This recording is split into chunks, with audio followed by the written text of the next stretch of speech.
Good evening, this is Shalini. Welcome to 6 TV. ఇక bulletin updates చూద్దాం. తెలంగాణలో సంచలనం సృష్టించిన ఫోన్ ట్యాపింగ్ వ్యవహారంలో రేవంత్ రెడ్డికి కేటీఆర్ సవాల్ విసిరారు. ఫోన్ ట్యాపింగ్ కేసుపై విచారణ జరపాలని ఛాలెంజ్ చేశారు. ఎవరెవరు తప్పులు చేశారో బయట పెట్టాలన్నారు. రేవంత్ రెడ్డి వెంట్రుక కూడా పీకలేడని, ఇక్కడ భయపడే వాళ్ళు ఎవరు లేరన్నారు కేటీఆర్. అలాగే ఢిల్లీ మద్యం కేసులో ఆధారాలుంటే కిషన్ రెడ్డి కోర్టుకు సమర్పించాలని డిమాండ్ చేశారు. సికింద్రాబాద్ లోక్సభ నియోజకవర్గ స్థాయి నేతలతో తెలంగాణ భవన్లో నిర్వహించిన సమావేశంలో ఆయన మాట్లాడారు. కేజ్రీవాల్ అరెస్టు అక్రమమని, లిక్కర్ పాలసీ కేసు నకిలీదని ఢిల్లీలో కాంగ్రెస్ విమర్శలు చేస్తుంటే తెలంగాణలో కవితను అరెస్టు చేయాలని సీఎం అంటున్నారని మండిపడ్డారు.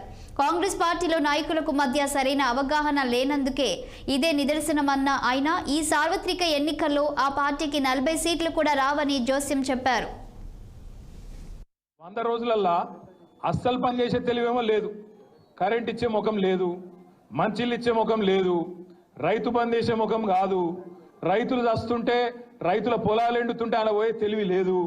ఓదికు ఇసుక దందా, ఓదికు రైస్ మిల్లర్లను పిలిచి బెదిరించుడు, ఓదికు క్రషర్లను పిలిచి బెదిరించుడు, ఓదికు బిల్డర్లను పిలిచి బెదిరించుడు, మాకు పార్లమెంట్ ఎన్నికలకు పైసలు కావాలి, ఢిల్లీకి కప్పం కట్టాలి అని 2000 కోట్లు ఇప్పటికే మెల్లగా జమ చేసుడు.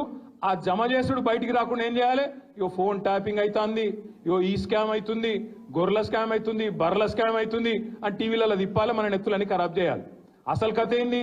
కిందనేమో ఇసుక స్కామ్లో ఒక మంత్రి దొరుకుతాడు, ఇంకో దగ్గర రైస్ మిల్లర్లో ఇంకో మంత్రి బెదిరిస్తాడు, ఇంకో దగ్గర క్రషర్ల మీద దాడులు చేసుకుంటా అక్కడ పైసలు వసూలు చేస్తారు, ఇక్కడ బిల్డర్ల మీద దాడులు చేసుకుంటా ఇక్కడ పైసలు వసూలు చేస్తారు. నేను అడుగుతున్నా రేవంత్ రెడ్డి, హైదరాబాద్ పరిధిలో ఇలా నువ్వే మున్సిపల్ మంత్రివి, నేను ఇదివరకు మొన్నటిదాకా నేను డిసెంబర్ దాకా నేను మంత్రిగా ఉంటి కాబట్టి నాకు తెలుసు డిపార్ట్మెంట్లో ఏం జరుగుతుందో నాకు కూడా తెలుసు. ఈ 100 రోజులల్లా అస్సలు పనిచేసే తెలివేమో లేదు, కరెంట్